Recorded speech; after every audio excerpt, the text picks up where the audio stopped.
Assalamualaikum. நான் உங்கள் ஷிஃபா குக்கிங்லேருந்து பேசுகிறேன். இன்றைக்கி நம்ம என்ன ரெசிபி பார்க்க போகிறோன்னா, கத்திரிக்காய் பொடி வறுவல். இது ஒரு மசாலா பொடி ரெடி பண்ணி அதை வச்சு பண்ணுற கத்திரிக்காய் வறுவல். வாங்க எப்படி செய்கிறதுன்னு பார்க்கலாம்.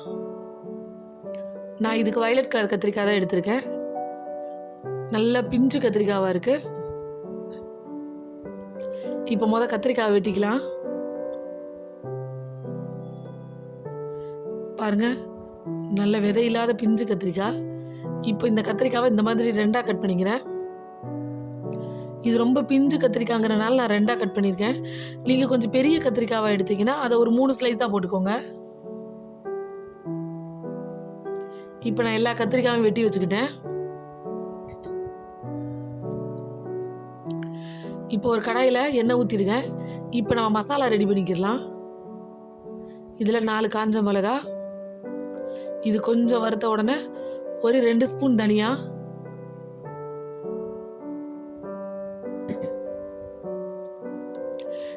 ஒரு நிமிஷம் வறுங்கட்டும்.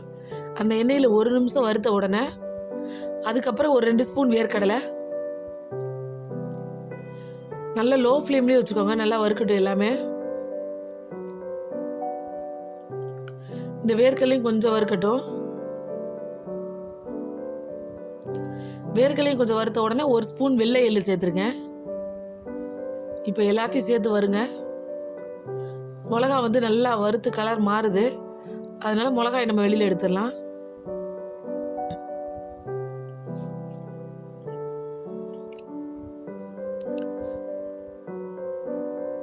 இப்போ மீதி இருக்கிற மசாலாலாம் நல்லா கொஞ்சம் வறுக்கட்டும்.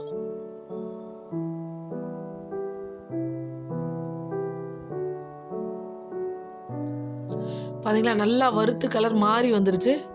இந்த டைமில் அதை எண்ணெயிலேருந்து எல்லாத்தையும் வெளியில் எடுத்துருங்க. எண்ணெய் தேவையில்லை, எண்ணெய் இல்லாமல் எடுத்து மிக்சியில் 2 சுற்று சுற்றிக்கோங்க. இப்போ அதே எண்ணெயிலே நான் இன்னும் கொஞ்சம் எண்ணெய் சேர்த்துருக்கேன். எண்ணெயை சேர்த்துட்டு முதல்ல ஒரு 1/2 ஸ்பூன் கடுகு சேர்த்துருக்கேன். கடுகு பொரிஞ்ச உடனே ஒரு 4 காஞ்ச மிளகாய் கிள்ளி சேர்த்துருங்க. அதோட 2 கொத்து கருவேப்பிலையும் சேர்த்து எல்லாத்தையும் நல்லா மிக்ஸ் பண்ணி விட்டுறேன். எல்லாமே பொரிஞ்ச உடனே நம்ம வெட்டி வச்சிருக்க கத்திரிக்காவை இப்போ சேர்த்துருவோம். கத்திரிக்காய் சேர்த்துட்டு ஒரு கிண்டி அப்படியே மூடி வச்சிருங்க. எண்ணெயில் ஒரு நிமிஷம் வேகட்டும்.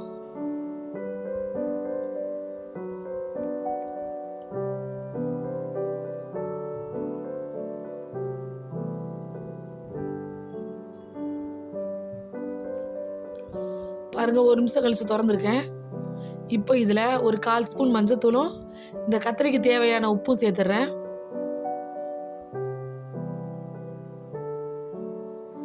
எல்லாத்தையும் நல்லா பிரட்டி விட்டுருங்க. உப்பு மஞ்சத்தூள்லாம் எல்லா பக்கமும் போட்டோம்.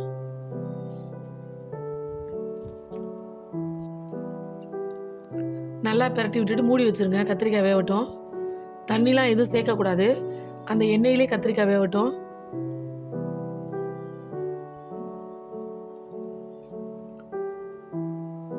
பார்த்தீங்களா, கத்திரிக்காய் ஒரு பாதி வேக்காடு வெந்துருச்சு. லைட்டாக கொஞ்சம் நசுக்கி பார்த்தீங்கன்னா உங்களுக்கு தெரியும். பாருங்கள், பார்த்தீங்களா, இந்த மாதிரி பாதி வேக்காடு வெந்ததுக்கப்புறம் ஒரு 2லேருந்து 3 ஸ்பூன் புளிச்சாறு இதில் சேர்த்துக்கிறேன். புளிச்சாறை சேர்த்த உடனே அடுப்பை ஹை ஃப்ளேமில் வச்சுருங்க. ஏன்னா அது உடனே வற்றணும். ரொம்ப நேரம் இருந்துச்சுன்னா கத்திரிக்காய் குழஞ்சிரும். அதனால் பாருங்கள், ஃபுல் ஃப்ளேமில் வச்சுருக்கேன். இப்போ பார்த்தீங்கன்னா ஒரே நிமிஷத்தில் அந்த சாறு எல்லாமே வற்றிருச்சு பாருங்கள். இந்த டைமில் நம்ம பவுடர் பண்ணி வச்சுருக்க மசாலாவை இப்போ சேர்த்துடலாம். வேர்க்கடலை எள்ளுலாம் எண்ணெய் சத்து உள்ளதுங்கிறனால மிக்சிலே ஒட்டிக்கும். கொஞ்சம் சுரண்டி விட்டு எல்லாத்தையும் சேர்த்துருங்க.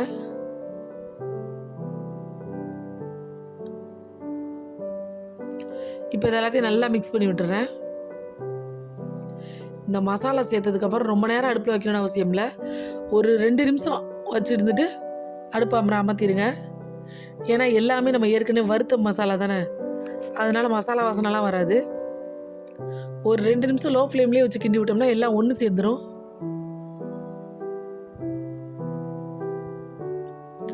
பார்த்தீங்களா, அந்த மசாலா எல்லாம் கத்திரிக்காய் மேலே போய் உட்காந்துருச்சு. அவ்வளோதான், ஒரு சூப்பரான கத்திரிக்காய் பொடி கறி ரெடி ஆயிடுச்சு. இந்த கத்திரிக்காய் பொடி வறுவலை நீங்கள் சாம்பார், ரசம், முக்கியமாக தயிர் சாதத்தோடு வச்சு சாப்பிட்டிங்கன்னா சூப்பராக இருக்கும். என்னோட இந்த ரெசிபி பிடிச்சிருந்துச்சுன்னா என்னோட சேனலை லைக் பண்ணுங்கள், ஷேர் பண்ணுங்கள், சப்ஸ்கிரைப் பண்ணுங்கள். என்னோட சேனலில் இருக்க மற்ற வீடியோஸையும் போய் பாருங்கள், கண்டிப்பாக உங்களுக்கு பிடிக்கும். சூப்பர். சப்ஸ்கிரைப் பண்ணுங்க. தேங்க்யூ.